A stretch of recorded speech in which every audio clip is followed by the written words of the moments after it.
अभी तक की क्लासेस के के अकॉर्डिंग हम लोगों ने आ, दो टाइप्स के वायर्स के लिए मैग्नेटिक फील्ड कैलकुलेट किया है।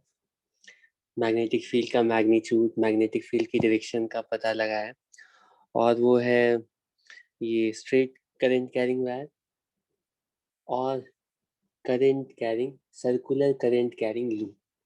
ठीक है, सर्कुलर करंट कैरिंग लूप की वजह से मैग्नेटिक फील्ड कैलकुलेट करने का तरीका बताया। ठीक है, इस तरह से हमारे पास करंट कैरिंग लूप है। तो पहले करंट को देख करके, ठीक है, करंट को देख करके मैग्नेटिक मोमेंट निकालो। ठीक है, और जैसे ही मैग्नेटिक मोमेंट पता चल जाएगा तो तुम्हें ये भी पता चल जाएगा कि ये जो सर्कुलर करंट कैरिंग लूप है वो बार मैग्नेट की तरह बिहेव करेगा। अगर बार मैग्नेट की तरह बिहेव करेगा तो इसके अराउंड मैग्नेटिक फील्ड लाइंस कैसी होंगी वो भी तुम गैस कर सकते हो। ठीक है, तो मैग्नेटिक फील्ड लाइंस पता है तो तुम्हें एक्सिस के हर पॉइंट पर तो ऑब्वियसली मैग्नेटिक फील्ड की डायरेक्शन पता है। या शॉर्ट फॉर्म में ऐसे कह सकते हैं कि ओवरऑल फील्ड पैटर्न नहीं, बस तुम्हें मान लो ये करंट की डायरेक्शन है, सेंटर पर मैग्नेटिक फील्ड की डायरेक्शन किधर होगी, सेंटर ही नहीं, इस लूप के एक्सिस के किसी भी पॉइंट पर मैग्नेटिक फील्ड की डायरेक्शन किधर होगी, राइट हैंड रूल से वो आउटसाइड। ठीक है, और अगर ये क्लॉकवाइज डायरेक्शन में करंट है तो राइट हैंड रूल से एक्सिस के किसी भी पॉइंट पर मैग्नेटिक फील्ड की direction inside the plane of board, कुछ ऐसे होगी। ठीक है,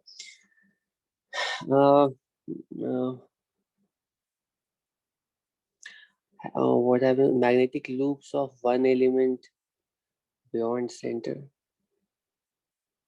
loops of one element मतलब to the magnetic loops of,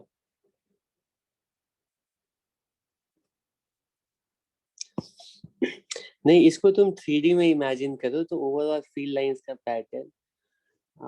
last time में हम लोगों ने सर्कुलर लूप की वजह से बाकी पॉइंट्स पर भी मैग्नेटिक फील्ड की डायरेक्शन प्रेडिक्ट की थी, और ओवरऑल सर्कुलर लूप की वजह से मैग्नेटिक फील्ड लाइंस कैसी दिखेंगी वो हम लोगों ने गेस किया था, वो कुछ इस शेप की आ रही थी। और ये जो फील्ड लाइंस है ना, ये आगे चल के जरूर सर्कुलर लूप फॉर्म करेंगी, क्योंकि मैग्नेटिक फील्ड हमेशा सर्कुलर लूप के फॉर्म में एग्जिस्ट, सर्कुलर क्यों बोल रहा हूँ मैं, क्लोज लूप में एग्जिस्ट करेंगी। ठीक है, मैग्नेटिक फील्ड लाइंस हमेशा क्लोज लूप फॉर्म करेंगी। ठीक है, इसको तुम कंप्लीटली मतलब इसको तुम जस्टिफाई कर सकते हो, प्रूव कर सकते हो। ठीक है, लेकिन हम इसके बाद लास्ट क्लास में ये करंट कैरिंग शीट है, इनफाइनाइट करंट कैरिंग शीट है। ठीक है, और इस तरह की शीट की वजह से भी हम लोगों ने मैग्नेटिक फील्ड कैलकुलेट किया, और शीट के अराउंड मैग्नेटिक फील्ड बिल्कुल यूनिफॉर्म प्रोड्यूस हुई थी, और मैग्नेटिक फील्ड की डायरेक्शन किधर थी, तो शीट की वजह से भी मैग्नेटिक फील्ड के लिए तुम राइट हैंड रूल जैसा यूज कर सकते हो, क्योंकि ये अल्टीमेटली वायर्स की वजह से, इनफाइनाइट करंट कैरिंग वायर्स की वजह से फील्ड प्रोड्यूस हो रही है।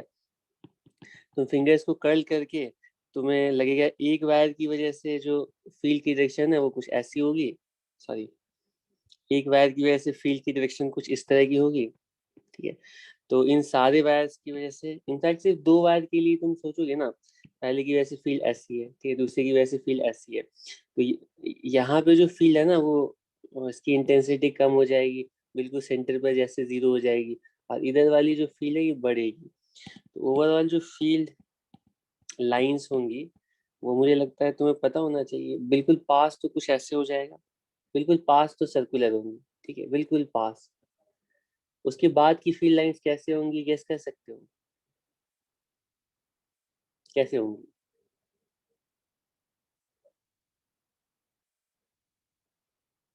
ठीक है, इस तरह से हो जाएंगे, क्योंकि ये वाला जो रीजन है ना, यहाँ पे मैग्नेटिक फील्ड की स्ट्रेंथ डिक्रीज होगी। वैसे दो स्ट्रेट करंट कैरिंग वायर अगर होते तो उनकी वजह से मैग्नेटिक फील्ड लाइंस कैसी होती, तो ओवरऑल जो फील्ड लाइंस है कुछ इस तरह की होती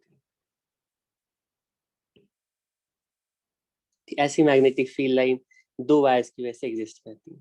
ठीक है, अब इस तरह की बहुत सारी वायर्स को अगर तुम सीक्वेंस में लगा दोगे, पास लाते आओगे, और बिल्कुल क्लोज ले आओगे तो ये वाली जो फील्ड लाइंस है ना वो बिल्कुल ऐसे करके और इधर ऐसे करके यूनिफॉर्म हो जाएंगी। ठीक है, तो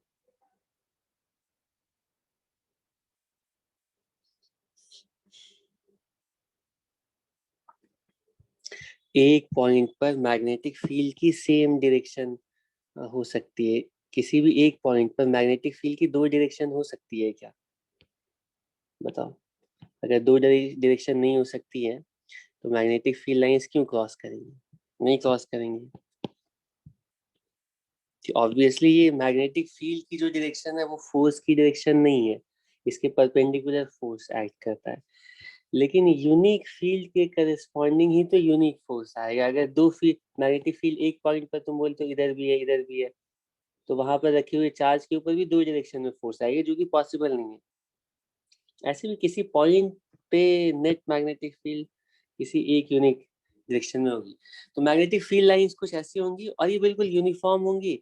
और मैग्नेटिक फील्ड की वैल्यू कितनी आती है? Mu naught K upon 2। ठीक है, अब इसमें से क्वेश्चंस अगर पूछे जाते हैं कि दो पैरेलल शीट्स हैं और इनके लिए मैग्नेटिक फील्ड किधर किधर होंगी कैलकुलेट करो। दो पैरेलल मैग्नेटिक,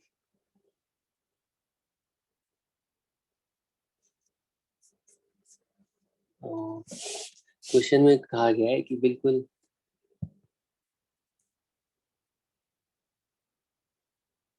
इनफाइनाइट शीट है।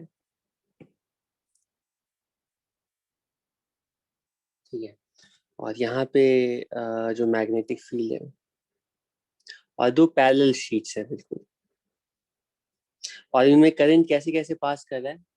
तो इसमें बताया गया कि ऊपर वाला जो वायर है ना उसमें ऊपर वाले वायर में करंट कुछ बाहर की तरफ इस तरह से।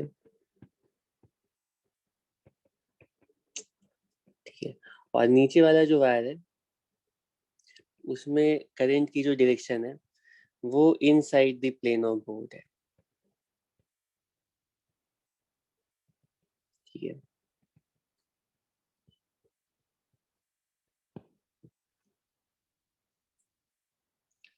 ठीक है, और क्वेश्चन में कहा गया है कि और ये इनफाइनाइट शीट्स हैं। ठीक है, और क्वेश्चन में कहा गया है कि straight square cross section infinite sheet with current directed out of the plane. Infinite sheet is ठीक है, इसमें बोला गया है कि इनमें जो करंट है ना दोनों में बिल्कुल सेम करंट पास कर रहा है। ठीक है, आई एम्पेयर, ये इसको के रहने देता हूँ इसमें कंफ्यूजन ना हो जाए। तो इन दोनों में करंट पास कर रहा है ए एम्पेयर पर मीटर। ठीक है, ऊपर वाली जो शीट है ये भी इनफाइनाइट शीट है। मैंने ड्रॉ ऐसा किया है कि फाइनाइट है, लेकिन तुम इसको इमेजिन करोगे इनफाइनाइट शीट है, और ये नीचे वाली जो शीट है वो भी इनफाइनाइट शीट है। ठीक है, और दोनों में बिल्कुल सेम करंट फ्लो कर रहा है। इसमें क्वेश्चन में यही पूछा गया है कि ये पी पॉइंट है ऊपर, ठीक है, क्यू पॉइंट है, ये आर पॉइंट है, और लेटेस्ट से ये यहाँ पर बता देता हूँ कि ये एक्स एक्सिस है और ये वाई एक्सिस है। ठीक है, तो तुम्हें बताना है कि इन तीनों पॉइंट्स पर मैग्नेटिक फील्ड का मैग्नीट्यूड और मैग्नेटिक फील्ड की डायरेक्शन किधर होगी। सॉल्व करो।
ठीक है, बाकी लोगों का क्या आंसर है?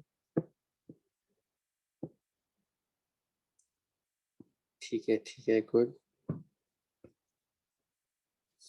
ठीक है, तो इसमें क्या प्रॉब्लम है? दोनों की वजह से मैग्नेटिक फील्ड को देखेंगे और ऐड करेंगे। तो सबसे ऊपर वाले रीजन में देखते हैं, पी पॉइंट पर मैग्नेटिक फील्ड देखते हैं। तो पहली बार मतलब शीट वन की वजह से, ये मान लो शीट वन है एंड शीट वन की वजह से पी पॉइंट पर मैग्नेटिक फील्ड की डायरेक्शन राइट हैंड रूल से बोलेंगे किधर होगी? बिल्कुल इधर होगी। ठीक है। और शीट टू की वजह से मैग्नेटिक फील्ड की डायरेक्शन ऑपोजिट होगी राइट हैंड रूल से। ठीक है, उसी तरह और इन दोनों का मैग्नीट्यूड सेम होगा क्योंकि ये इनफाइनाइट शीट्स हैं। आर पर शीट वन की वजह से राइट हैंड रूल से मैग्नेटिक फील्ड इधर होगी, शीट टू की वजह से राइट हैंड रूल से जीरो। ठीक है, बीच वाले रीजन में मैग्नेटिक फील्ड एग्जिस्ट करेगी और दोनों की वजह से कैलकुलेट करते हैं। तो वन की वजह से इधर और टू की वजह से भी सेम डायरेक्शन में, और दोनों का मैग्नीट्यूड सेम होगा। तो नेट मैग्नेटिक फील्ड की वैल्यू होगी at at point point Q. Value कितनी होगी? ये है mu naught K upon two. इसको ऐड कर देंगे तो ये वैल्यू होगी म्यू नॉट टाइम्स के पर।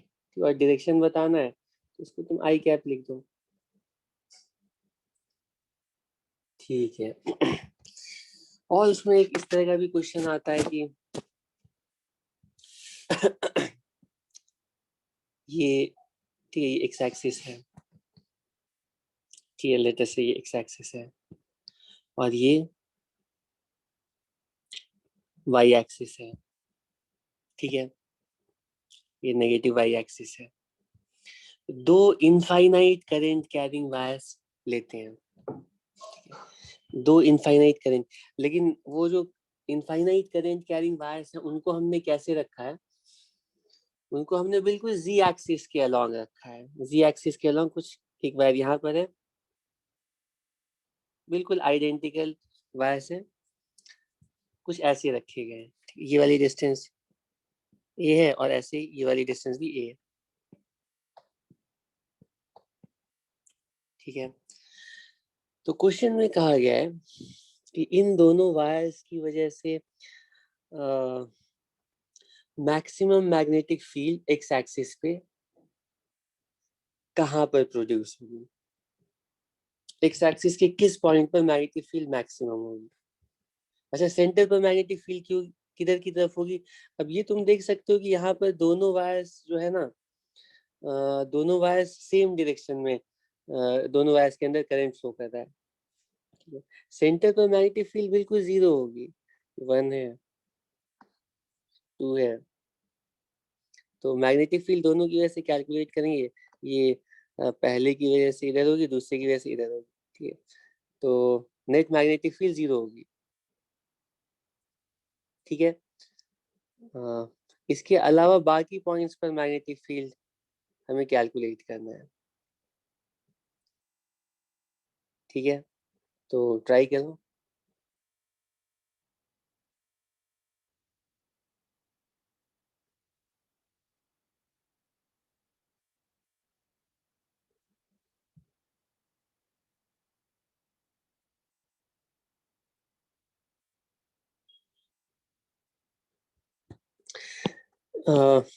नहीं, वो दूसरा क्वेश्चन है। एक मतलब ऑपोजिट सेंस के भी वायर्स दिए गए हैं, तो ऑपोजिट ऑपोजिट सेंस के अगर वायर दिए जाएंगे, अगर एक वायर इधर है एक वायर इधर है, तो इसमें सो इस इनके लिए तो मैक्सिमम मैग्नेटिक फील्ड सेंटर पर ही प्रोड्यूस होगी, और जैसे जैसे दूर जाएंगे मैग्नेटिक फील्ड की वैल्यू डिक्रीज होगी। इनका वेरिएशन कुछ ऐसा आएगा। ये भी क्वेश्चन है, लेकिन इस क्वेश्चन में दोनों वायर्स में सेम डायरेक्शन में करंट फ्लो कर रहा है, और ये करंट है out of the plane of board. ठीक है, दोनों में करंट आई है।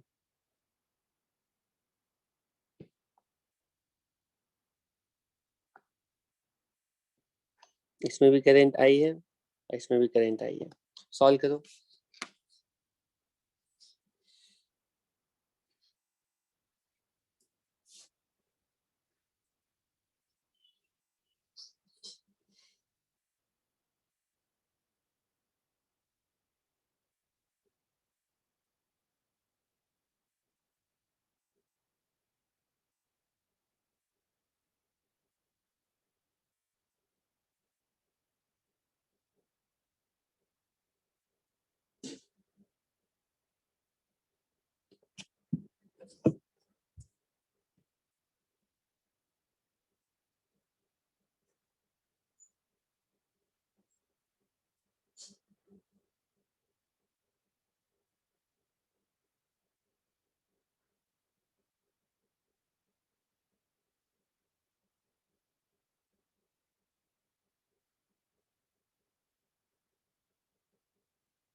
High answer.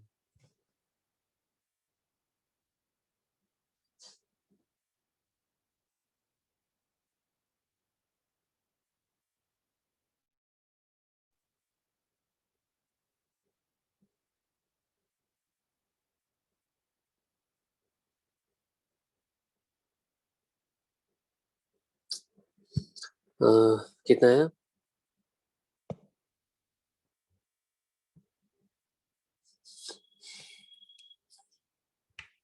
ठीक है, तो एक्स एक्सिस के किसी जनरल पॉइंट पर पहले मैग्नेटिक फील्ड कैलकुलेट कर लेते हैं।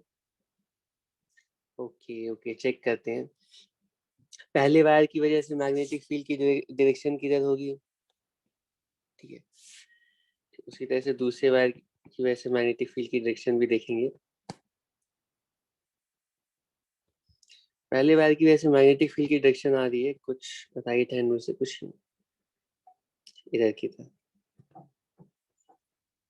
ठीक है, और दूसरे की वजह से जो मैग्नेटिक फील्ड की डायरेक्शन आएगी कुछ ऐसे आएगी। ठीक है, ऐसे। तुम देख सकते हो सिमेट्री के अकॉर्डिंग हम बोलेंगे कि इन दोनों वेक्टर्स का जो एक्स कंपोनेंट है वो कैंसिल होगा, वाई कंपोनेंट ऐड होगा। ठीक है, वाई कंपोनेंट ऐड होगा। इसकी वजह से फील्ड लाइंस तो अभी वैसे हमने ड्रॉ भी की थी। मैग्नेटिक फील्ड लाइन कुछ इस तरह की होगी इसकी। ठीक है ना, इस तरह की। तो ये जो सिमेट्रिक पॉइंट है यहाँ पे बिल्कुल वाई एक्सिस के अलोंग मैग्नेटिक फील्ड एग्जिस्ट करेगी।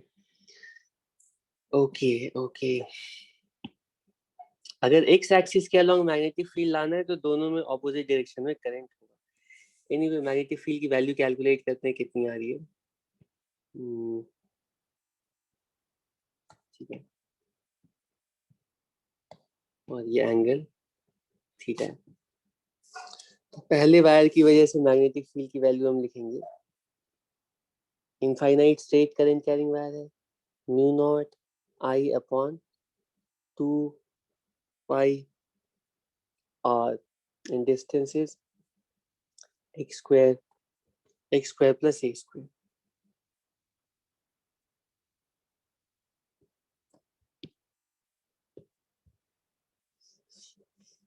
ठीक है, तो नेट मैग्नेटिक फील्ड की वैल्यू होगी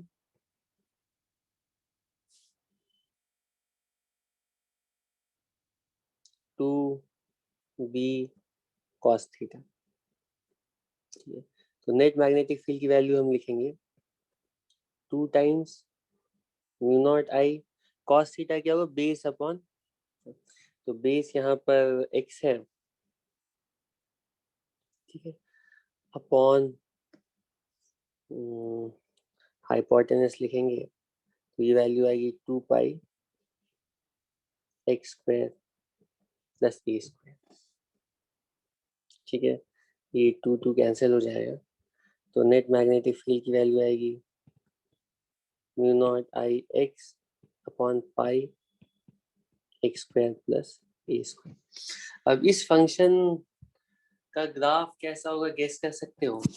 तो मैग्नेटिक फील्ड यहाँ पे हर जगह पर ना वाई एक्सिस के अलॉन्ग है, लेकिन बिल्कुल स्टार्टिंग में मैग्नेटिक फील्ड हमें जीरो पता है, जीरो है। और जैसे जैसे आगे चलते जाएंगे, ठीक, जैसे जैसे आगे चलते जाएंगे तो इन्फिनिटी पे भी मैग्नेटिक फील्ड जीरो होनी है, क्योंकि इनफाइनाइट डिस्टेंस पर हालांकि इन दोनों की वजह से जो मैग्नेटिक फील्ड की डायरेक्शन है ना ऑलमोस्ट सेम हो जाएगी इन्फिनिटी पर, दोनों की वजह से वाई एक्सिस के अलॉन्ग, लेकिन मैग्नीट्यूड इतना कम हो जाएगा, नेट मैग्नेटिक फील्ड जीरो। तो हाँ, तो मैग्नेटिक फील्ड का जो वेरिएशन है वो तुम गेस कर सकते हो, हालांकि वाई एक्सिस के अलॉन्ग है, लेकिन इसका मैग्नीट्यूड जो है ना वो कुछ पहले इंक्रीज करना चाहिए फिर डिक्रीज करना चाहिए। ठीक है, वो ड्यू टू सेम आर्ग्यूमेंट जो कि हम पहले यूज कर चुके हैं। पहले कंपोनेंट्स ऐड होने की वजह से ये देखो ये है, अब ये धीरे धीरे टिल्ट होते जा रहे हैं। ठीक है, ये थोड़ा इधर जा रहा है, फिर ये और ज्यादा ऐसे जा रहे हैं। ठीक है, फिर ये दोनों एक दूसरे के करीब जा रहे हैं, लेकिन इनकी जो स्ट्रेंथ है ना वो कम होते जा रही है। इसी वजह से पहले तो कंपोनेंट्स ऐड होने की वजह से मैग्नेटिक फील्ड का मैग्नीट्यूड बढ़ा है, फिर बाद में डिस्टेंस की वजह से डिक्रीज हुआ है। मैक्सिमम कितनी होगी, तो इसको तुम डिफरेंशिएट कर लो, और डिफरेंशिएट करने के बाद एक मिनट, क्या कह रहे हो जी, बी ड्यू टू, नहीं ये सेमी फाइनाइट थोड़ी है, ये सेमी इनफाइनाइट थोड़ी है, इनफाइनाइट वायर है। इनफाइनाइट वायर के लिए क्या होता है, mu not I upon 2 pi R, ये इनफाइनाइट वायर के लिए नेट मैग्नेटिक फील्ड होती है। सेमी इनफाइनाइट के लिए mu not I by 4 pi R, ठीक है। और सेमी फाइनाइट के लिए 4 pi R upon multiplied by sine theta. ये सेमी फाइनाइट का रिजल्ट है, जिसको मैंने बोला था कि इसी को सिर्फ याद रखोगे, सारे रिजल्ट्स इससे निकाल सकते हैं। ओके, तो मैक्सिमम वैल्यू कितनी है, इसको डिफरेंशिएट किया तुम लोगों ने, इसको डिफरेंशिएट करोगे तो डिफरेंशिएट करने के बाद पता चलेगा D B upon D X, ये वैल्यू कांस्टेंट को ऐसे सी ले लेता हूँ, और इसके बाद x को डिफरेंशिएट करेंगे तो ये वैल्यू आ रही है 1/x² प्लस a², और फिर x को रहने देंगे तो ये वैल्यू आ रही है -2x², ठीक है, अपॉन x² प्लस a² का होल स्क्वायर। तो इससे पता ये जीरो कब होगा, तो तुम्हें पता चले तब जीरो होगा तो x की वैल्यू a के इक्वल होगी, ठीक है। तो मैक्सिमम मैग्नेटिक फील्ड की वैल्यू होगी, a सब्स्टिट्यूट कर दो, ये वैल्यू होगी root mu not I, A substitute करने के बाद क्या आएगा, √2 पाई, एक मिनट सॉरी, √2 पाई, ठीक है, स्ट्रेंज रिजल्ट। मतलब यहाँ पे मैग्नेटिक फील्ड उतनी आएगी ए डिस्टेंस पर, जितनी कि इन दोनों की जगह एक वायर अगर रखा जाता है सेंटर, ठीक, बाकी सब जगह पे अलग अलग वैल्यू आएगी। ये मैक्सिमम मैग्नेटिक फील्ड होगी। इसके अलावा हर जगह पर मैग्नेटिक फील्ड की वैल्यू कम आएगी, ठीक है। एक और क्वेश्चन है जो कि मुझे क्लास में लेना चाहिए था पहले, वो शायद तुम लोगों को ऐसे असाइनमेंट दे दिया था, लेकिन मैं उसको अब डिटेल में नहीं ले रहा हूँ क्योंकि उतना टाइम नहीं है हमारे पास।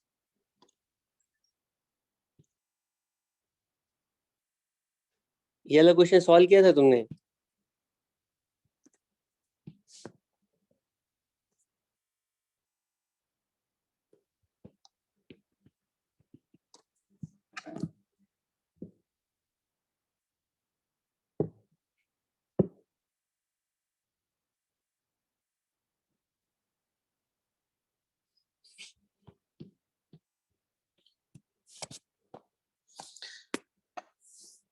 हाँ, इस केस के लिए तो तुमने सॉल्व किया होगा। यहाँ से आई करंट जा रहा है, इसको मैं इसको छोड़ दूं या क्या करूं बताओ। यहाँ पे ये दोनों जो ए और बी वाले पॉइंट्स है ना, अगर सबने सॉल्व किया है तो इसको हम छोड़ सकते हैं। ये ए और बी जो पॉइंट्स है ना, इसके बीच में ये वाला पार्ट, इसकी रेजिस्टेंस कुछ होगी, और नीचे वाला जो पार्ट है उसकी रेजिस्टेंस होगी, और इनकी जो रेजिस्टेंसेज है वो 1:3 में डिवाइड होंगी, क्योंकि लेंथ का रेशियो 1:3 है, तो ये अगर आर है तो ये 3R है। तो इनमें करंट कैसे डिवाइड होगा, रेजिस्टेंस के इनवर्स रेशियो में। इसका मतलब इधर से करंट जाएगा 3I/4, और इधर करंट जाएगा I/4। करंट का जो रेशियो है, इसको मैं ऐसा करता हूँ ना, इसको लिखता हूँ 3I0, और इधर लिखता हूँ I0 का मतलब I/4। करंट 3:1 में डिवाइड होगा, ठीक है। तो दोनों पार्ट्स की वजह से मैग्नेटिक फील्ड तो ऑपोजिट डायरेक्शन में है ही, ठीक है। तो तुम मैग्नेटिक फील्ड की वैल्यू ये वाला जो पार्ट है इसकी वजह से अगर लिखेंगे, तो हम लिखेंगे कि 3I0 की वजह से जितना कंप्लीट लूप की वजह से जो मैग्नेटिक फील्ड की वैल्यू होती, if the current was 3I0, उसका 1/4 उसका 1/4 मैग्नेटिक फील्ड ये वाला पार्ट प्रोड्यूस करेगा। ठीक है। और ये वाला पार्ट जो है ना, इसको हम लिखेंगे mu naught I by mu naught mu naught current की वैल्यू लिखेंगे 3 I0 अपॉन 2R, ठीक है, मल्टीप्लाइड बाई 1/4, ठीक है, ये B1 होगा। और दूसरे पार्ट की वजह से मैग्नेटिक फील्ड कितनी होगी, mu naught I0 upon 2R। ये वैल्यू कितनी होगी, ये क्योंकि ये थीटा अपॉन 360 करेंगे तो ये वैल्यू आएगी 3/4। ये दोनों की वजह से मैग्नेटिक फील्ड का मैग्नीट्यूड इस केस में नहीं, किसी भी कोई भी जनरल केस हम उठाएंगे हमेशा सेम ही आएगा। उसका रीजन ये है कि करंट का जो रेशियो है ना, करंट जिस रेशियो में डिवाइड होता है उसके ऑपोजिट रेशियो में उनकी लेंथ या एंगल है, ठीक है। तो क्योंकि ये कंप्लीट लूप नहीं है, करंट कैरिंग सर्कुलर आर्क है, तो आर्क की वजह से मैग्नेटिक फील्ड की वैल्यू होती है, किसी भी आर्क की वजह से मैग्नेटिक फील्ड की वैल्यू होती है mu not I upon 2R times theta upon 2 pi. तो इसको मैं एक काम करता हूँ, ये जो 2 पाई है ना इसको इधर रख लेता हूँ, तो ये वैल्यू आएगी mu not 4 pi R I times theta, ठीक है। तो तुम देख सकते हो कि ये जो एंगल का जो रेशियो होगा ना वो हमेशा करंट के ऑपोजिट रेशियो में होगा, तो एंगल टाइम्स थीटा जो होगा वो हमेशा दोनों पार्ट्स के लिए सेम ही होगा। तुम देख सकते हो कि एंगल जो है ना वो यहाँ से 3:1 है, तो करंट 1:3 होगा, ठीक है। तो चाहे ये 90 डिग्री नहीं, किसी भी एंगल पर ये वायर्स इंसिडेंट होते सेंटर की तरफ, तो लूप की वजह से नेट मैग्नेटिक फील्ड हमेशा 0 आती। लेकिन मान लो तुम्हें कोई ऐसा वायर दे दिया गया है इस तरह से कि टेंजेंशियली जा रहा है, यहाँ से डिवाइड हुआ और फिर इधर से निकल गया, तो यहाँ पे करंट तो वैसे ही डिवाइड होंगे, ठीक, यहाँ पे 3I हो गया, I0 हो गया और यहाँ पे I0 हो गया। अगर यहाँ पे I करंट है तो ये I/4 और 3I/4। लेकिन सेंटर पर जो मैग्नेटिक फील्ड होगी तो इस लूप की वजह से तो 0 होगी, लेकिन तुम्हें अब ना इन दोनों सेमी इनफाइनाइट वायर्स की वजह से सेंटर पर मैग्नेटिक फील्ड कैलकुलेट करनी पड़ेगी, ठीक है। ठीक है, अगर ये सीधी रहती तब तो 0 होती क्योंकि इस वायर की लाइन पे ये पॉइंट आ रहा है, लेकिन अगर सीधी नहीं है तो तुम्हें कैलकुलेट करना पड़ेगा, ठीक। और इस तरह के बहुत क्वेश्चन होते हैं कि ऐसा सर्कुलर आर्क दे दिया गया है, मान लो ये कोई आर्क है जो कि 60 डिग्री फॉर्म कर रहा है, तो यहाँ पर ऐसे 60 डिग्री फॉर्म कर रहा है, ये 60 डिग्री है, ठीक है। और ये ऐसे करके ना यहाँ से ऐसे ही इन्फिनिटी इन्फिनिटी। अब पूछा जा रहा है कि सेंटर पर नेट मैग्नेटिक फील्ड बताओ, तो क्या प्रॉब्लम है, हर एक पार्ट की वजह से ऐड करके कैलकुलेट कर लोगे। इस तरह के तो क्वेश्चंस प्रैक्टिस किए होंगे तुम लोगों ने। ओके ओके ओके, ठीक है, आगे चलते हैं। लेकिन आगे चलने से पहले कल मैंने तुम्हें मैग्नेटिक फील्ड के बारे में एक अच्छी चीज बताई थी कि क्योंकि यूनिफॉर्म मैग्नेटिक फील्ड एक स्पेशल टाइप का फील्ड होता है और ऐसे मैग्नेटिक फील्ड की ज़रूरत हमें आगे पड़ सकती है, तो हम लोग यूनिफॉर्म मैग्नेटिक फील्ड प्रोड्यूस करने के लिए एक्साइटेड थे। तो अभी तक जितने, क्योंकि पॉइंट चार्ज की वजह से रेडियल होती है, तो शीट ऑफ चार्ज लेकर के हम लोग यूनिफॉर्म इलेक्ट्रिक फील्ड प्रोड्यूस कर पा रहे थे, लेकिन मैग्नेटिक फील्ड सर्कुलर नेचर की है, तो वायर की वजह से, लूप की वजह से मैग्नेटिक फील्ड यूनिफॉर्म नहीं आ सकती है। तो हम लोगों ने वायर्स को यूज करके इस तरह शीट बनाए और शीट की वजह से हमें पता चल गया कि बिल्कुल ऐसी यूनिफॉर्म फील्ड एग्जिस्ट करेगी, ठीक है। मतलब इसकी बिल्कुल पास वाली, बहुत अगर लॉन्ग वायर है, लॉन्ग शीट है, उसकी बिल्कुल पास रहेंगे तो इसके पास मैग्नेटिक फील्ड बिल्कुल यूनिफॉर्म एग्जिस्ट करेगी। लेकिन मैं कह रहा हूँ कि ये जो इनफाइनाइट करंट कैरिंग शीट है ना, ये उतना ज़्यादा फीजिबल या प्रैक्टिकल सॉल्यूशन नहीं है यूनिफॉर्म मैग्नेटिक फील्ड प्रोड्यूस करने का। ठीक, कर सकते हैं इससे भी, लेकिन हम इससे और ज़्यादा मतलब और आसान और प्रैक्टिकल मेथड चाहते हैं यूनिफॉर्म मैग्नेटिक फील्ड प्रोड्यूस करने के लिए। तो ये शीट्स हैं कि ऑपोजिट सेंस में लिया, अब इसके अंदर मैग्नेटिक फील्ड कुछ इस तरह से यूनिफॉर्म मैग्नेटिक फील्ड प्रोड्यूस हो गई, ठीक है। लेकिन ये उतना ज़्यादा प्रैक्टिकल नहीं है, क्योंकि शीट ऑफ वायर लेना पड़ेगा हमें, ठीक है। और शीट ऑफ वायर, बहुत लार्ज शीट ऑफ वायर लेना पड़ेगा जिस रीजन में हमें यूनिफॉर्म मैग्नेटिक फील्ड चाहिए। तो प्रैक्टिकल रीजंस की वजह से ये जो इनफाइनाइट शीट वाला मेथड है मैग्नेटिक फील्ड के लिए उतना ज़्यादा यूजफुल नहीं हो पाता है। तो हमें और कोई, ठीक है, तरीका चाहिए जिससे कि यूनिफॉर्म मैग्नेटिक फील्ड प्रोड्यूस कर पाए, और फॉर्चुनेटली ऐसा तरीका है हमारे पास, और वो है using current carrying circular loops. Current carrying circular loops को यूज करके हम मैग्नेटिक फील्ड प्रोड्यूस कर सकते हैं। कैसे प्रोड्यूस करते हैं तो तुम देखो, क्या अभी यूनिफॉर्म मैग्नेटिक फील्ड के बारे में भूल जाओ, अभी सिर्फ सोचो कि अ, अगर हमारे पास कोई एक करंट कैरिंग सर्कुलर लूप दिया गया है, ठीक है, तो ऐसे लूप की वजह से मैग्नेटिक फील्ड ठीक कैसी प्रोड्यूस होती है, इस तरह से प्रोड्यूस होगी, ठीक है। ठीक है,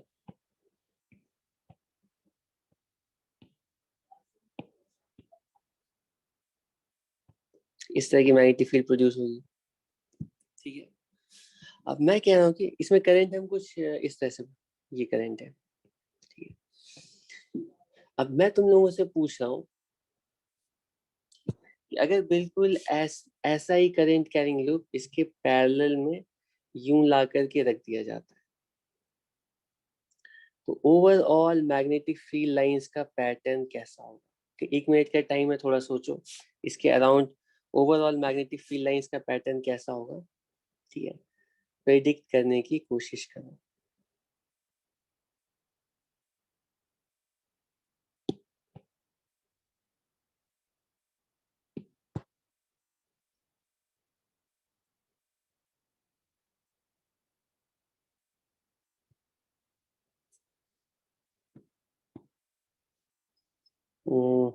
स्ट्रेट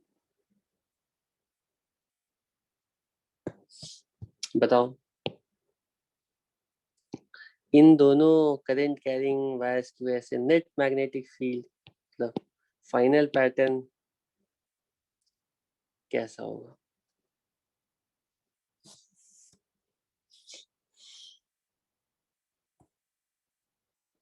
यूनिफॉर्म तो कहीं कहीं भी नहीं होगा, यूनिफॉर्म कैसे होगा?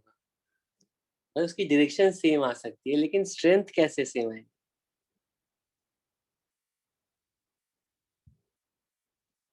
ठीक है, गुड गुड गुड।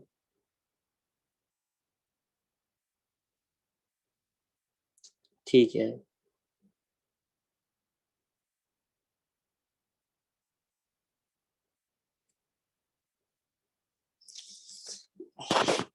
चलो ठीक है, हम कैलकुलेट करने की कोशिश करते हैं। सबसे पहले इनके एक्सिस पर सोचते हैं, इनके एक्सिस पर सोचते हैं।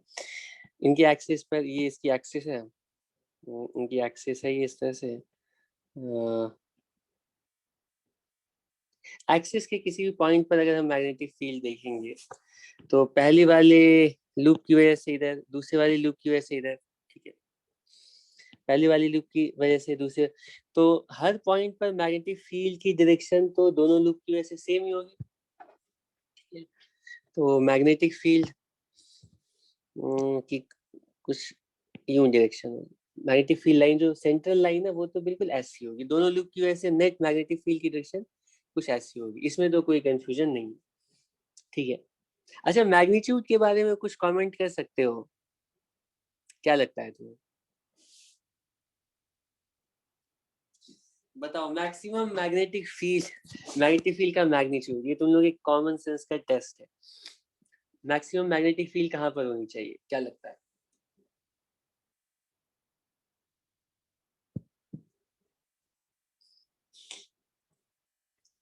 मिड पॉइंट, सबका यही आंसर है।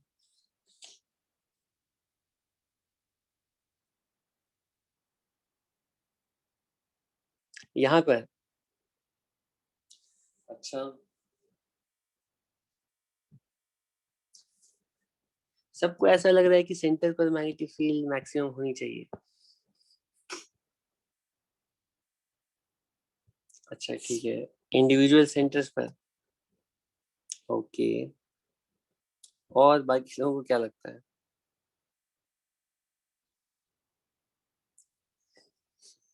अरे देखो, पहले वाले लूप की वजह से जो मैग्नेटिक फील्ड है वो कुछ ऐसे वैरी करेगा, ठीक है। दूसरे वाले की वजह से कुछ ऐसे वैरी करेगा। जब इन दोनों को तुम ऐड करोगे ना, जब इन दोनों को ऐड करोगे, हर पॉइंट पर दोनों की वजह से मैग्नेटिक फील्ड को ऐड करोगे, तो ओवरऑल जो मैग्नेटिक फील्ड होगी ना वो कुछ ऐसे, ठीक है। और फिर ऐसे, ऐसे, ठीक है। अब ये जो बीच वाला जो बल्ब है ना, वो मैं हम ये हो सकता है ऐसा हो, ठीक है। या फिर हो सकता है कि बीच वाला बल्ब इन दोनों से कम हो, ऐसा भी हो सकता है। लेकिन एक बल्ब बीच में भी आएगा ऐड करने के बाद, और वो डिपेंड करेगा कि ये दोनों लूप्स कितनी दूर है। अगर ये बहुत पास है ना, तो इस पॉइंट के मैग्नेटिक इन दोनों को ऐड करोगे ना, ये इनसे ऊपर चला जाएगा। अगर ये दोनों लूप्स दूर है, तो अगर दूर होने पे जो ये बीच वाला पॉइंट है ना, इसकी मैग्नेटिक फील्ड ज्यादा नहीं होगी, ठीक है। तो यहाँ पे 3 पॉइंट्स आएंगे लोकल मैक्सिमा के, लेकिन इनमें से कौन सा होगा, वो हो सकता है ये दोनों मैक्सिमम फील्ड वाले हो, या सेंटर पर भी मैक्सिमम फील्ड हो सकती है, अगर ये सफिशिएंटली क्लोज हो तो। ठीक है, बहुत क्लोज होंगे तो हो सकता है बीच में सबसे ज्यादा स्ट्रॉन्ग मैग्नेटिक फील्ड प्रोड्यूस हो। ठीक है, ओवरऑल वेरिएशन कुछ इस तरह का होना चाहिए। ओके, एनीवे, हम overall net magnetic field lines देखना चाहते हैं, तो नेट मैग्नेटिक फील्ड लाइंस देखने के लिए यहाँ तो पता चल गया। अब इसके अलावा हम सोचते हैं इसके बीच में, बिल्कुल बीच में सोचते हैं मैग्नेटिक फील्ड किधर होगी, ठीक है। तो पहले वाले लूप की वजह से मैग्नेटिक फील्ड कुछ ऐसे है, दूसरे वाले लूप की वजह से मैग्नेटिक फील्ड कुछ ऐसे है, ठीक है। क्योंकि ये बीच वाला पॉइंट बिल्कुल सिमेट्रिकल पॉइंट है, तो पहले वाले लूप की वजह से मैग्नेटिक फील्ड की डायरेक्शन और दूसरे वाले लूप की वजह से मैग्नेटिक फील्ड की डायरेक्शन, वो दोनों बिल्कुल एक्सिस से सेम एंगल पर होंगे। अग्री करते हो? तो इनका जो इक्वेटोरियल प्लेन है, वहां पे किसी भी पॉइंट पर नेट मैग्नेटिक फील्ड निकालोगे 100% बिल्कुल एक्सिस के अलोंग आएगा।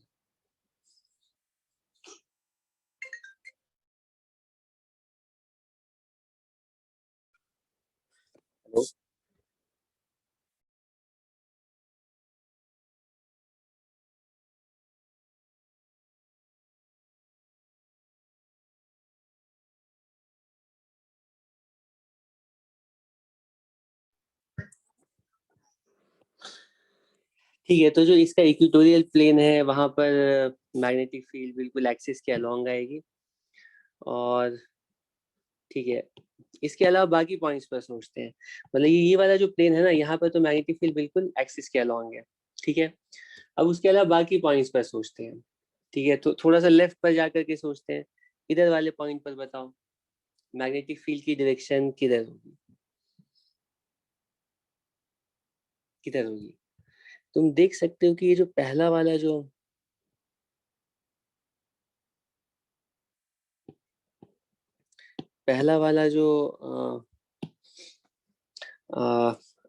पहला वाला जो लूप है ना, वो छोटा बनेगा, तो इसकी वजह से जो मैग्नेटिक फील्ड की डायरेक्शन होगी वो थोड़ा ऐसे होगी, ठीक है। और दूसरा वाला जो लूप है ना, वो कुछ ऐसे होगा, तुम गेस कर सकते हो, तो कुछ इधर होगी, ठीक है। पहले वाले लूप के हम पास हैं तो मैग्नेटिक फील्ड इधर स्ट्रांग होगी, दूसरे से दूर है तो थोड़ा वीक होगी। तो नेट मैग्नेटिक फील्ड अब जो है ना, वो एक्सिस के अलॉन्ग नहीं होगी, वो थोड़ा बेंड हो जाएगी। और किधर की तरफ बेंड होगी, किधर की तरफ, थोड़ा ऊपर की तरफ बेंड हो जाएगी। अंडरस्टूड है? ठीक है। लाइक वाइज, मतलब कि अब मैं तुम्हें 2 पॉइंट्स बता देता हूँ। यहाँ बीच में तो मैग्नेटिक फील्ड कुछ ऐसे, इधर जो मैग्नेटिक फील्ड है वो कुछ ऐसे है, ठीक है? अब इस साइड के किसी पॉइंट पर हम गेस करते हैं कि मैग्नेटिक फील्ड की डायरेक्शन किधर होगी। थोड़ा राइट में जाते हैं, तो थोड़ा राइट में जाएंगे तो ये भी पास कुछ ऐसा, ऐसी डायरेक्शन आएगी। और कुछ ऐसी डायरेक्शन आएगी। ठीक है, तो ठीक है, यहाँ पर जो मैग्नेटिक फील्ड की डायरेक्शन है वो कुछ इस तरह से आ रही है। ठीक है, तो नेट मैग्नेटिक फील्ड क्या है, इधर ये स्ट्रांग है और इधर ये वीक है, तो इन दोनों की वजह से जो नेट मैग्नेटिक फील्ड होगी वो कुछ नीचे की तरफ होगी।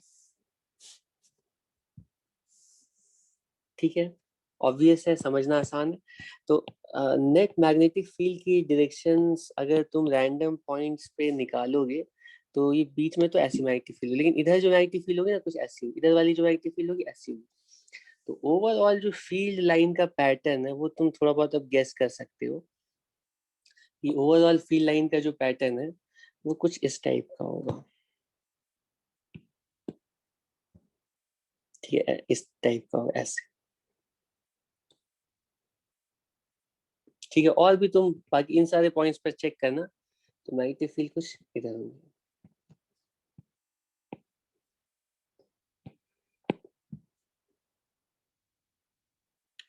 ठीक है, तो सिमेट्री से बाकी पॉइंट्स पर भी मैग्नेटिक फील्ड लाइंस अगर प्लॉट करोगे तो मैग्नेटिक फील्ड लाइंस कैसी होंगी गेस कर सकते हो।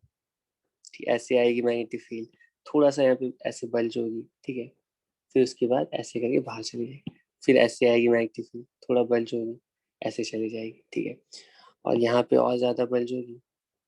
ठीक है, और यहाँ पे ऐसे सर्कुलर में। ठीक है, तो उसी तरह से इसके नीचे भी मैग्नेटिक फील्ड लाइंस।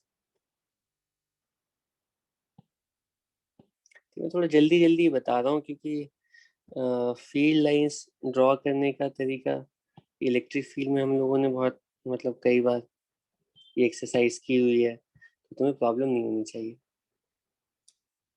ठीक है, तो मैग्नेटिक फील्ड कुछ, ठीक है, ये ऐसे है, ऐसे। ठीक है, और ये इधर जा रहा है तो ये भी इधर जा रहा है।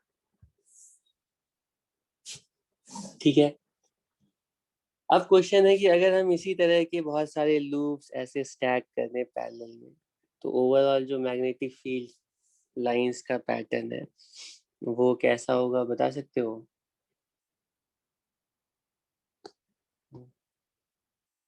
कैसा होगा।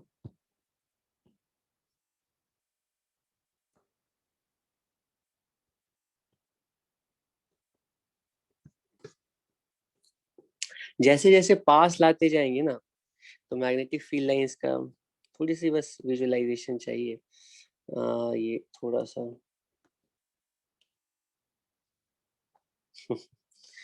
ये साइन कर्व थोड़ी होगा, दिखने में साइन जैसा आएगा, मतलब कि ये साइन कर्व थोड़ी हो जाएगा।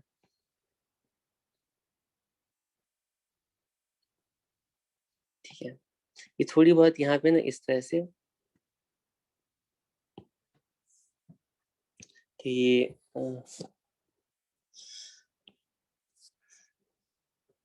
कि ये सारे जो अ, क्या बोलेंगे इसको, ये इस तरह से थोड़ा थोड़ा थोड़ी थोड़ी बल्जिंग रहेगी। और जब हम इस तरह के बहुत सारे वायर्स को पास ला करके ऐसा बिल्कुल सोलेनॉइड बना देंगे। ठीक है, ऐसे सोलेनॉइड के लिए जो ओवरऑल नेट मैग्नेटिक फील्ड है तुम इमेजिन कर सकते हो, और इसको हम कुछ टाइम के बाद प्रूव करेंगे कि सोलेनॉइड के अंदर जो अंदर मैग्नेटिक फील्ड लाइंस है ना वो बिल्कुल यूनिफॉर्म हो जाएगी। ठीक है, और बाहर ये फिर उस तरह से ऐसे वैरी करेगी, थोड़ा एज पर तो मैग्नेटिक फील्ड लाइंस ऐसे बेंड हो जाएंगे, लेकिन सोलेनॉइड के अंदर वाले रीजन में मैग्नेटिक फील्ड बिल्कुल यूनिफॉर्म हो जाएगी।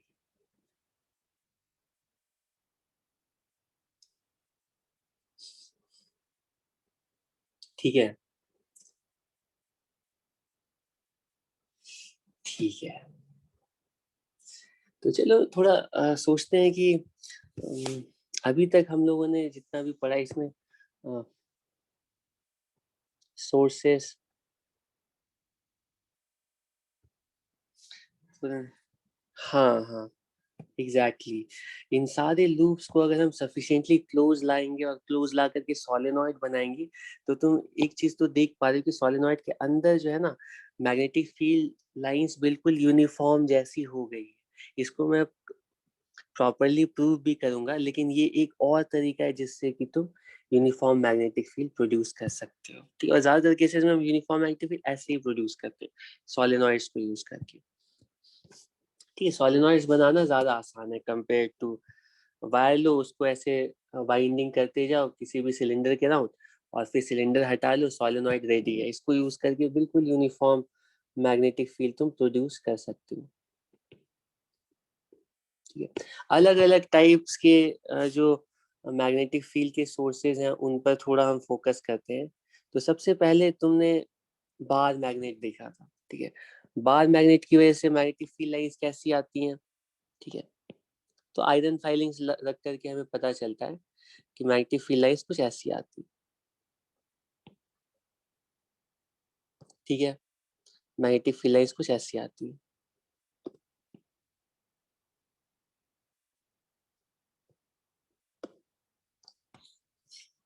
उसके बाद अ, उसके बाद इस बार मैग्नेट को, अब तुमने पता नहीं इस टाइप का मैग्नेट देखा है कि नहीं। मैं कुछ परमानेंट मैग्नेट के सोर्सेज यहाँ पर ड्रॉ कर रहा हूँ। ठीक है, जिनको यूज करके हम मैग्नेटिक फील्ड हम बना रहे हैं। हाँ, हॉर्स शू मैग्नेट। इसकी वजह से मैग्नेटिक फील्ड लाइंस कैसी होती है पता है।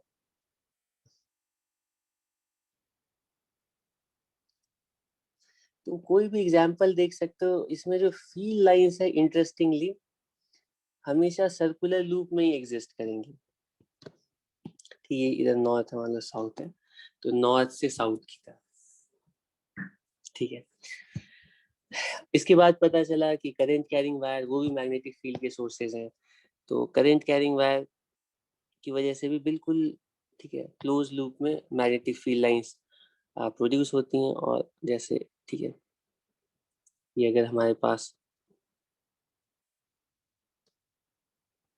इस तरह से करंट कैरिंग वायर है, तो इसके अराउंड जो मैग्नेटिक फील्ड लाइंस होंगी हम इमेजिन कर सकते हैं।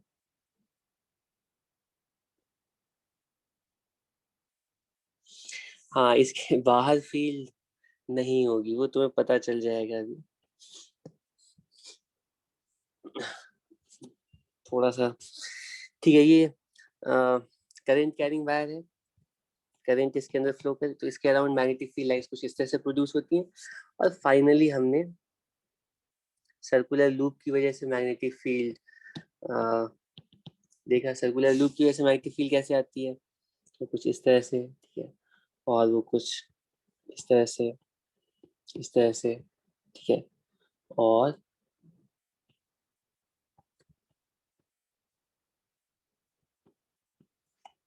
ठीक है,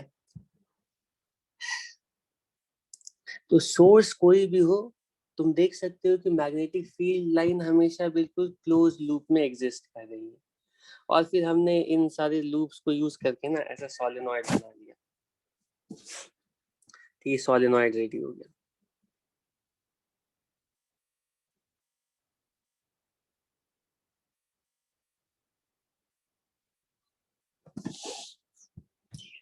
सोलेनॉइड की वजह से मैग्नेटिक फील्ड लाइन प्रोड्यूस हो रही है, वो कुछ इस तरह की हो रही है।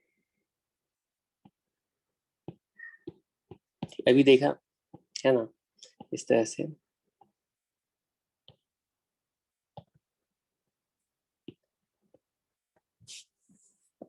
ठीक है, अब इन सोर्सेस को देखने के बाद एक बहुत ही पिक्यूलियर चीज यहाँ पर हमें पता चलती है कि हमें पहले हमारे पास परमानेंट बार मैग्नेट होता था। बार मैग्नेट की वजह से मैग्नेटिक फील्ड लाइंस का पैटर्न देखते थे। और पता चलता है कि जो सोलेनॉइड है, सोलेनॉइड की वजह से मैग्नेटिक फील्ड का पैटर्न, ठीक है, सिमिलर नहीं है, एग्जैक्टली सेम है। जैसी फील्ड लाइन बार मैग्नेट की वजह से बनती है, बिल्कुल वैसी फील्ड लाइन सोलेनॉइड भी प्रोड्यूस करता है। ठीक है। मैग्नेटिक फील्ड लाइंस का पैटर्न जैसा सोलेनॉइड के अराउंड है, बिल्कुल वैसा ही पैटर्न बार मैग्नेट के अराउंड भी है। ठीक है, तो मैं तुम्हें इससे पहले करंट कैरिंग लूप्स के बारे में बोल रहा था कि वो बार मैग्नेट जैसा बिहेव करते हैं। यहाँ पे आके पता चलता है कि वो जैसा बिहेव नहीं करते हैं। ऐसा लगता है कि बार मैग्नेट और सोलेनॉइड कोई दो अलग अलग चीज नहीं है, बिल्कुल सेम ही है। ठीक है, तो एक्चुअली भी हमें ठीक है, थोड़ा वेरी गुड। एक्चुअली भी हम अगर ठीक है और ज़्यादा डिटेल में जाते हैं तो हमें पता चलता है कि दरअसल ये जो सोलेनॉइड है और ये परमानेंट मैग्नेट है, ये परमानेंट मैग्नेट है। तो परमानेंट मैग्नेट और सोलेनॉइड वो दोनों मैग्नेटिक फील्ड के सोर्स की तरह बिल्कुल सेम सोर्स है। सेम इसलिए है क्योंकि पहले बिल्कुल हिस्टोरिकली हम देखते हैं, पहले हमें लगता था परमानेंट मैग्नेट है, सिर्फ उन्हीं की वजह से मैग्नेटिक फील्ड प्रोड्यूस होता है। फिर उसके बाद हमें पता चलता है कि नहीं, तो ऐसे मटेरियल्स होते हैं जिनकी वजह से मैग्नेटिक फील्ड प्रोड्यूस होता है। ठीक है, उनको हमने मैग्नेट्स नाम दे दिया। फिर बाद में पता चलता है कि जो मूविंग चार्जेस है ना, करंट कैरिंग लूप है, वो भी मैग्नेटिक फील्ड प्रोड्यूस करते हैं। ठीक है, और इस सिमिलैरिटी के बाद हमें ऐसा लगने लगता है कि हो सकता है बहुत स्ट्रॉन्ग रिजेम्बलेंस हो। और एक्चुअली हमें बाद में पता चलता है कि ये जो परमानेंट मैग्नेट है ना, ठीक है, ये बिल्कुल वही बार मैग्नेट मान लो, ये साउथ नॉर्थ। परमानेंट मैग्नेट की वजह से भी जो मैग्नेटिक फील्ड लाइंस अराइज हो रही है, उसके पीछे रीजन और कुछ नहीं है, उस मैग्नेट के अंदर करंट कैरिंग लूप्स का एग्जिस्ट करना है।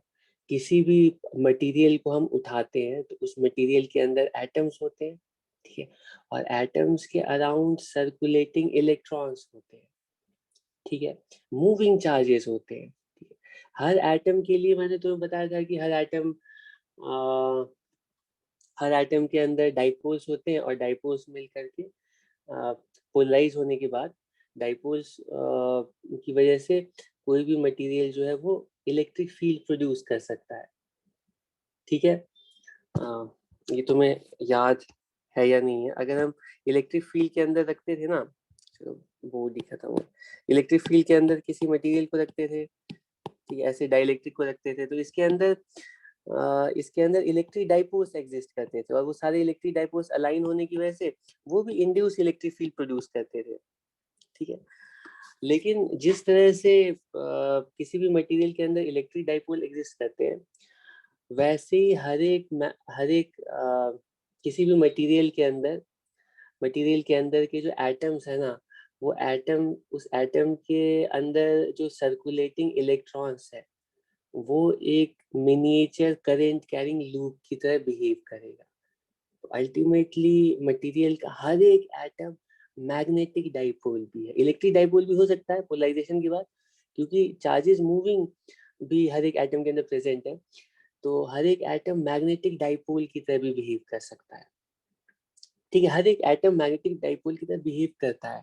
परमानेंट मैग्नेट्स में क्या होता है, ये सारे इस तरह के जो सर्कुलेटिंग इलेक्ट्रॉन्स है ना, ये सारे सर्कुलेटिंग इलेक्ट्रॉन्स, अगर ये सारे सर्कुलेटिंग इलेक्ट्रॉन्स इस तरह से, ठीक है, इस तरह से पास आ जाएंगे, तो ये सारे सर्कुलेटिंग इलेक्ट्रॉन्स मिल करके ना एक बड़ा लूप बनाएंगे।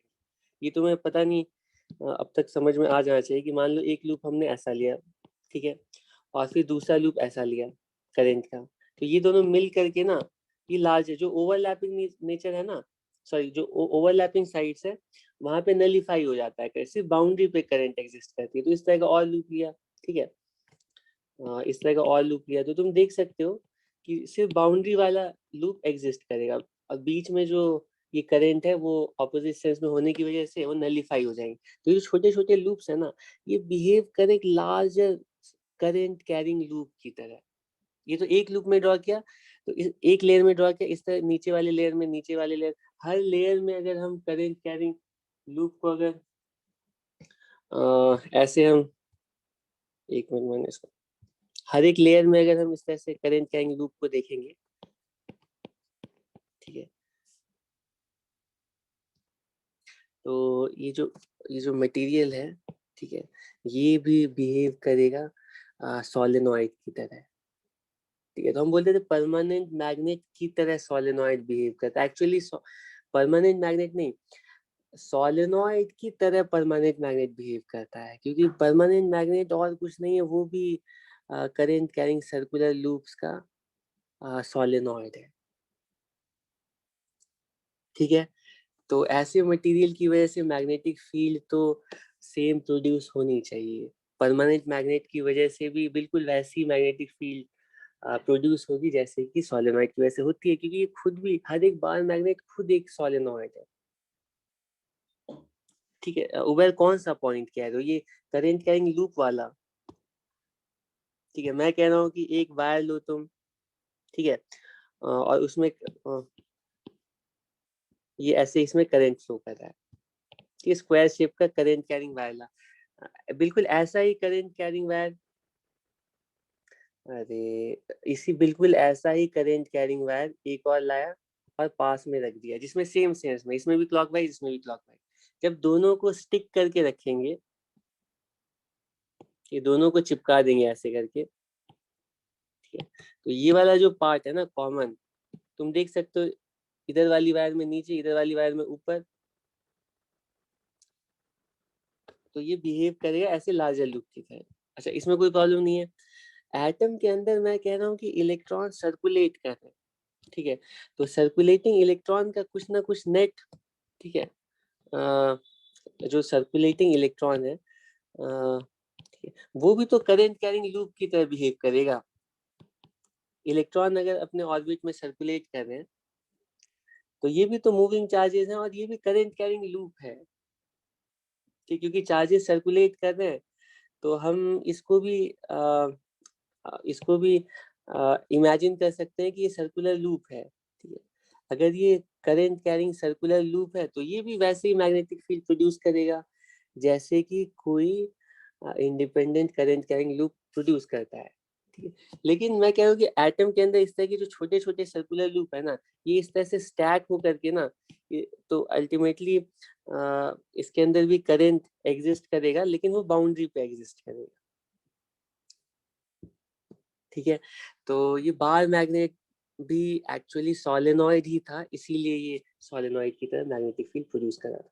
लेकिन अब तुम क्वेश्चन पूछोगे कि ये तो फिर सारे मतलब सारे मटेरियल में ऐसा होना चाहिए था। अगर हर एक मटेरियल का एटम करंट कैरिंग लूप है, तो उन सबके जो एटम्स हैं वो सोलेनॉइड की तरह, परमानेंट मैग्नेट की तरह बिहेव करना करना चाहिए। ऑब्वियसली ऐसा होना चाहिए था, लेकिन होता क्या है कि ठीक है, सारे मटेरियल्स के अंदर ऐसा इसलिए नहीं होता है कि मटेरियल की प्रॉपर्टी की वजह से, ठीक है, रूम टेम्परेचर पर थर्मल एजिटेशन की वजह से, इन सारे सर्कुलर लूप्स का जो ओरिएंटेशन होता है ना, इसका मैग्नेटिक मोमेंट और दूसरे वाले का मैग्नेटिक मोमेंट, ठीक है, तीसरे वाले का मैग्नेटिक मोमेंट, रैंडमनेस की वजह से जो सारे मिनिएचर सर्कुलर लूप्स हैं, वो एक ही तरह से एक ही डायरेक्शन में अलाइन नहीं होते। ठीक है, रैंडमनेस की वजह से, ठीक है, थर्मल एजिटेशन होगा, रैंडमनेस होगा, तो इनका जो मैग्नेटिक मोमेंट होगा ना, वो रैंडमली अरेंज होगा और हमेशा नेट मैग्नेटिक मोमेंट जीरो होगा। ठीक, अगर हम किसी तरह से इनको एक ही डायरेक्शन में अलाइन कर पाते हैं, तो ये परमानेंट मैग्नेट की तरह बिहेव करेगा। ठीक है, और ऐसा हम एक्चुअली करते हैं जब भी हम परमानेंट मैग्नेट बनाते हैं, तो अपनी एक ही डायरेक्शन में अलाइन कैसे करते हैं, तो ये सब परमानेंट मैग्नेटिज्म हम कुछ टाइम में पढ़ेंगे, तो वहां पर देखोगे तुम। ठीक है, ओके ओके ओके। ठीक है, इसके बाद का पॉइंट मुझे डिस्कस करना है। कहाँ गया नेक्स्ट पॉइंट, क्या था नेक्स्ट पॉइंट मेरा, क्या था, हाँ, इसके बाद का पॉइंट है मैक्सवेल्स इक्वेशन। ठीक है, मैग्नेटोस्टैटिक्स का ऑलमोस्ट एंड है। इसके बाद फिर हम लोग परमानेंट मैग्नेटिज्म और इलेक्ट्रोमैग्नेटिक इंडक्शन, इसमें कुछ पॉइंट्स बचे हुए हैं, वो डिस्कस करने। एक तो मैक्सवेल इक्वेशन डिस्कस करूंगा, उसी में एम्पेयर सर्किटल लॉ आएगा, और finally parallel current carrying wires के बीच में टोटल फोर्स कैलकुलेट करें।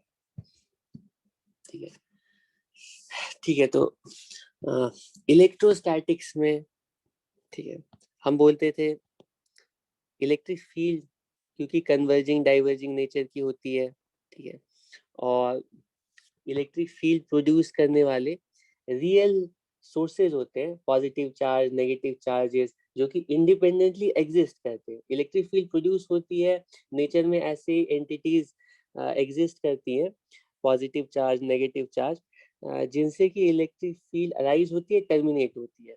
तो अगर हम किसी क्लोज्ड सरफेस के अक्रॉस इलेक्ट्रिक फील्ड का फ्लक्स देखेंगे, तो वो फ्लक्स कुछ फाइनाइट वैल्यू हो सकता है, वो डिपेंड करेगा कि हमारे क्लोज सरफेस के अंदर नेट चार्ज कितना है। अगर अंदर नेट चार्ज होगा तो क्लोज सरफेस के अक्रॉस कुछ ना कुछ इलेक्ट्रिक फ्लक्स आएगा, क्योंकि कुछ ना कुछ फील्ड लाइंस क्रॉस करेंगे। अगर नेट चार्ज नहीं होगा, ठीक है, तो फ्लक्स जीरो होगा। ठीक है, तो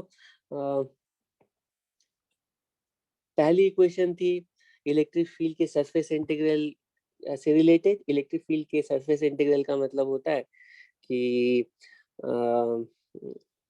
इलेक्ट्रिक फील्ड का जो सरफेस इंटीग्रल है वो इलेक्ट्रिक फ्लक्स को डिनोट करता है, और क्लोज सरफेस के अक्रॉस फ्लक्स इस चीज पर डिपेंड करेगा कि क्लोज सरफेस के अंदर नेट चार्ज एग्जिस्ट कर रहा है या नहीं, क्योंकि नेट चार्ज रियल में ऐसे एग्जिस्ट करते हैं यूनिवर्स में, जिनकी वजह से इलेक्ट्रिक फील्ड लाइंस अराइज होती हैं, जिन पर की इलेक्ट्रिक फील्ड लाइंस टर्मिनेट करती हैं। ठीक है, उसके बाद दूसरी इक्वेशन है मैक्सवेल की, line integral of electric field. ठीक है, line integral of electric field. ठीक है, तो इलेक्ट्रिक फील्ड का लाइन इंटीग्रल क्या होगा? तो हम बोलते हैं कि इलेक्ट्रिक फील्ड क्योंकि कन्वर्जिंग डाइवर्जिंग नेचर की होती है, इलेक्ट्रिक फील्ड कहीं पर भी होगी, कन्वर्जिंग डाइवर्जिंग नेचर की होगी। अगर हम क्लोज लूप लेते हैं, ठीक है, तो तुम देख सकते हो कि एक साइड से जितना हमें पॉजिटिव लाइन इंटीग्रल मिलेगा, उतना ही दूसरी साइड से नेगेटिव मिलेगा। कोई भी कन्वर्जिंग या डाइवर्जिंग फील्ड लाइन हमेशा कंजर्वेटिव नेचर की होती है, क्योंकि ऐसी कन्वर्जिंग डाइवर्जिंग फील्ड में जब भी लाइन इंटीग्रल कैलकुलेट करेंगे तो वो जीरो होगा। ठीक है, तो दूसरी इक्वेशन जो है इलेक्ट्रिक फील्ड की लाइन इंटीग्रल से रिलेटेड, ये बताती है कि electric field converging diverging nature की है, इलेक्ट्रिक फील्ड कंजर्वेटिव नेचर की है। ठीक है, पहली इक्वेशन क्या बता रही है, इसकी फिजिकल सिग्निफिकेंस कोई पूछेगा तो ये, क्योंकि फ्लक्स, पहली इक्वेशन फ्लक्स को रिप्रेजेंट कर रही है, तो हम बोलेंगे ये रिप्रेजेंट कर रहा है कि रियल में charges positive negative independent charges exist करते हैं, जिससे कि फील्ड लाइन अराइज होती है, टर्मिनेट करती है। ठीक है, दूसरी इक्वेशन रिप्रेजेंट कर रही है कि इलेक्ट्रिक फील्ड कंजर्वेटिव नेचर की है। ठीक है, अब बिल्कुल यही इक्वेशंस मैग्नेटिक फील्ड के लिए भी अब हम लिख सकते हैं। तो पहली इक्वेशन है, ठीक है, magnetic flux through a closed surface. Close surface के अक्रॉस मैग्नेटिक फ्लक्स क्या होगा? तो यहाँ पे पहली बार हम मैग्नेटिक फ्लक्स इंट्रोड्यूस कर रहे हैं। ठीक है, तो सबसे पहला क्वेश्चन उठता है कि मैग्नेटिक फ्लक्स क्या होता है। मैग्नेटिक फ्लक्स बिल्कुल सिमिलर एनालॉजी पर इससे पहले एक बार तुम्हें बताया जा चुका है। इलेक्ट्रिक फ्लक्स क्या होता है? इलेक्ट्रिक फ्लक्स का क्या मतलब होता है? फ्लक्स हमेशा हम किसी ना किसी सरफेस के अक्रॉस कैलकुलेट करते हैं। ठीक है, फ्लक्स की मीनिंग क्या होती है? फ्लक्स की मीनिंग होती है, फ्लक्स रिप्रेजेंट करता है कि उस सरफेस के अक्रॉस कितनी फील्ड लाइन पास कर रही है। ठीक है, कैलकुलेट कैसे करते हैं? ई डॉट डी, किसी भी एलिमेंट के अक्रॉस ई डॉट डी और पूरे सरफेस के across E dot D integral. ठीक है, ये इलेक्ट्रिक फ्लक्स कहलाता है।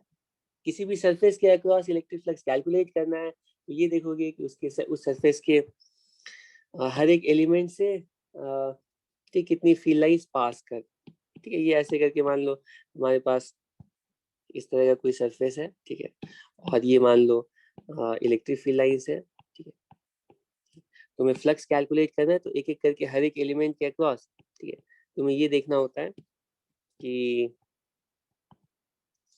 हर एक एलिमेंट के across electric flux individually calculate करते हैं ई डॉट डी ए से, और ई डॉट डी ए की वैल्यू उस एलिमेंट से नंबर ऑफ फील्ड लाइंस कितनी पास कर रही होती है उसको रिप्रेजेंट करता है। ये पहले भी समझा चुका हूँ। ई जो है लाइंस पर यूनिट एरिया है, मल्टीप्लाइड बाय एरिया करेंगे तो ये टोटल नंबर ऑफ लाइंस को रिप्रेजेंट करेगा, जिसको हम फ्लक्स बोलते हैं। ठीक है, बिल्कुल सिमिलर पैटर्न पे हम मैग्नेटिक फ्लक्स डिफाइन करते हैं कि कहीं पर भी मैग्नेटिक फील्ड लाइंस एग्जिस्ट कर रही हैं, इस तरह से मैग्नेटिक फील्ड लाइन एग्जिस्ट कर रही है। ठीक है, यहाँ पे कोई सरफेस रख दिया, ये मैग्नेटिक फील्ड लाइंस है, इलेक्ट्रिक फील्ड नहीं है। हमें पता करना है कि सरफेस के अक्रॉस कितनी मैग्नेटिक फील्ड लाइंस पास कर रही है।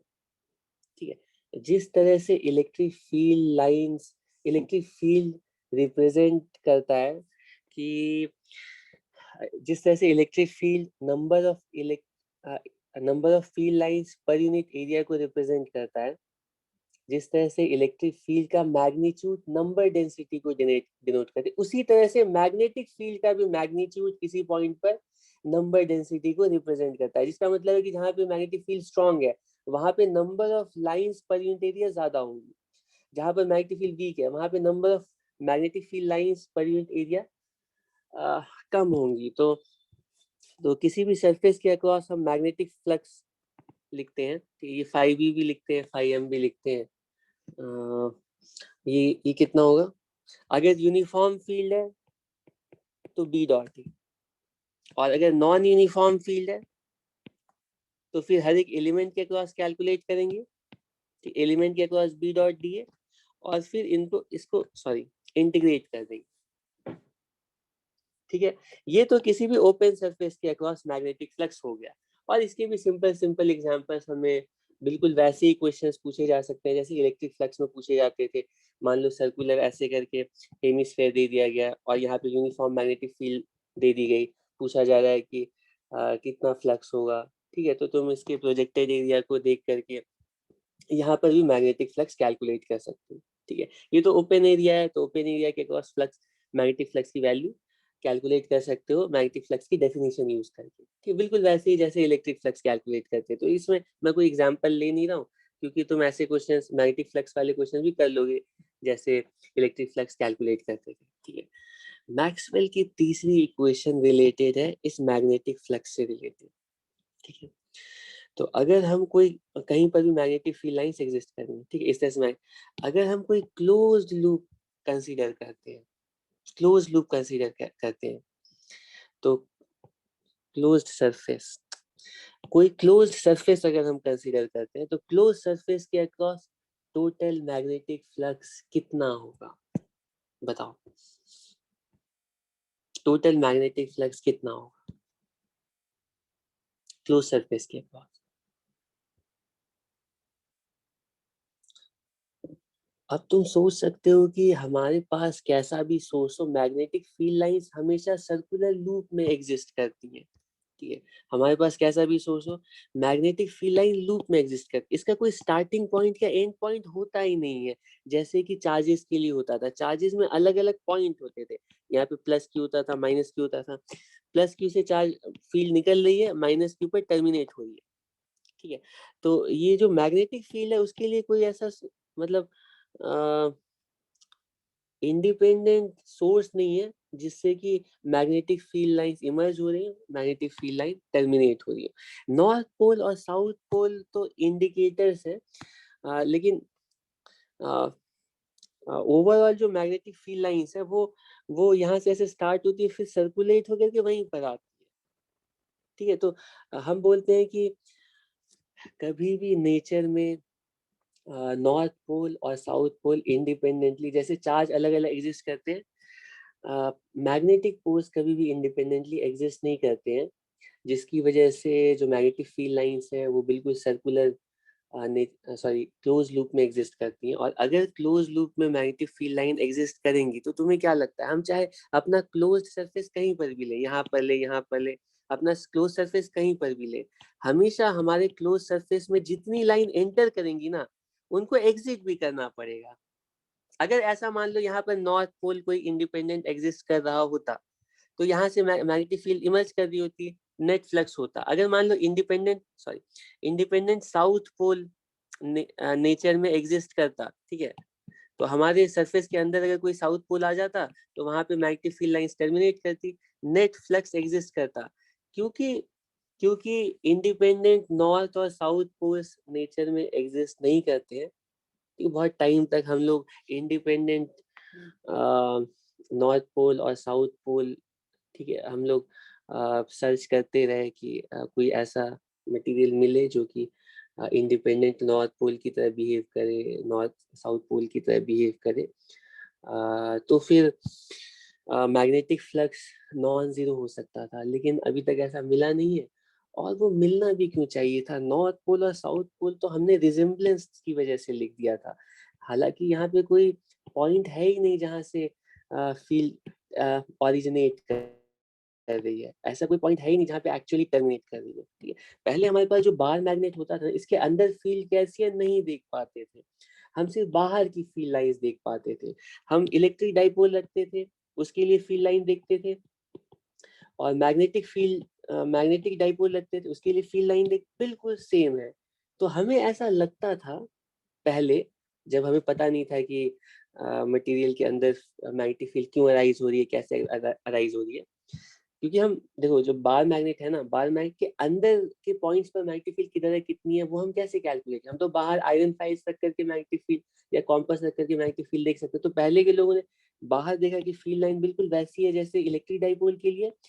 इसका मतलब हो ना हो, ये भी जो है ना, ये कोई नए टाइप की मैग्नेटिक फील्ड है, जिसका जिसका की सोर्स ऑफ ओरिजिन वैसा ही है जैसा कि चार्ज है। जिस तरह से चार्ज इंडिपेंडेंट एग्जिस्ट करते हैं, पॉजिटिव से इलेक्ट्रिक फील्ड निकल रही है, नेगेटिव पर टर्मिनेट करी।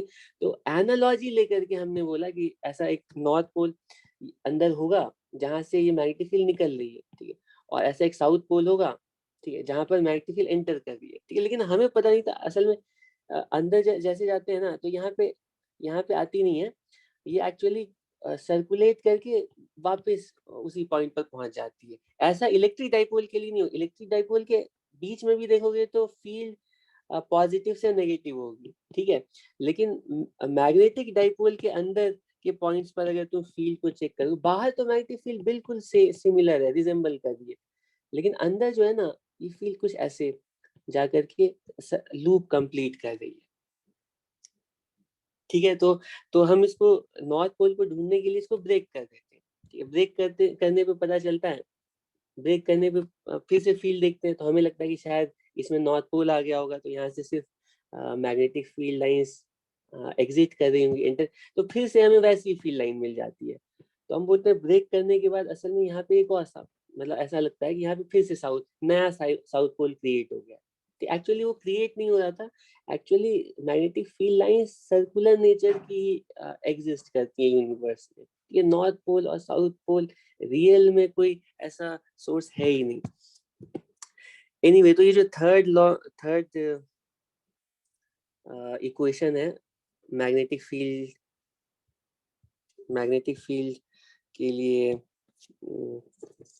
मैग्नेटिक फील्ड का surface integral around a close loop, जिसका मतलब होगा magnetic flux across a close surface, ये हमेशा जीरो होगा, चाहे कैसा भी सरफेस हो, किसी भी शेप का हो, साइज का हो, लेकिन अगर क्लोज सरफेस है तो 100% जितनी फील्ड लाइंस एंटर करेंगे उनको एग्जिट करना पड़ेगा, नेट मैग्नेटिक फ्लक्स हमेशा जीरो होगा, ठीक है। तो लाइक वाइज अब मेरा तुम लोगों से क्वेश्चन है, यहीं पर मैं क्लास को कंक्लूड करता हूँ कि मैग्नेटिक फील्ड का लाइन इंटीग्रल क्या होगा। मैग्नेटिक फील्ड का लाइन इंटीग्रल,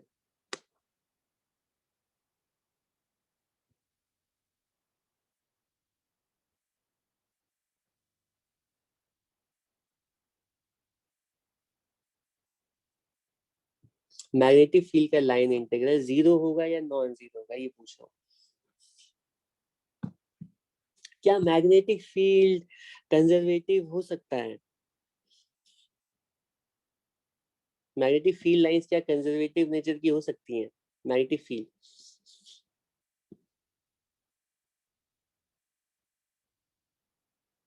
अरे पहले ही एग्जाम्पल से ये क्लियर है कि मैग्नेटिक फील्ड सर्कुलर लूप में एग्जिस्ट करती हैं। तो अगर हम क्लोज लूप में मैग्नेटिक फील्ड का लाइन इंटीग्रल निकालेंगे तो नॉन जीरो आ सकता है, क्योंकि मतलब ऊपर वाली साइड में भी मैग्नेटिक फील्ड और डीएल सेम डायरेक्शन में, और नीचे वाली डायरेक्शन में भी मैग्नेटिक फील्ड और डीएल सेम डायरेक्शन में। ऐसा कन्वर्जिंग डाइवर्जिंग नेचर की फील्ड में नहीं होगा कि एक साइड से तुम जाओगे तो अगर लाइन इंटीग्रल पॉजिटिव आ रहा है तो वापस आते टाइम में नेगेटिव आ जाए। हमेशा नलीफाई होगी लाइन इंटीग्रल इलेक्ट्रिक फील्ड के लिए, ठीक है, इलेक्ट्रोस्टैटिक फील्ड के लिए। लेकिन मैग्नेटिक फील्ड क्योंकि क्लोज लूप में एग्जिस्ट करती है, तो तुम कैसा भी लूप बनाओगे, कैसा भी क्लोज लूप लोगे, तुम यहाँ से ठीक इधर से चलोगे, ठीक है, तो पॉजिटिव, और इधर से वापस आते टाइम में भी मैग्नेटिक फील्ड का लाइन इंटीग्रल कैलकुलेट करोगे तो पॉजिटिव होगा, net non zero magnetic field, non zero line integral. Non zero line integral होने का मतलब है magnetic field non conservative nature की फील्ड होती है, ठीक है।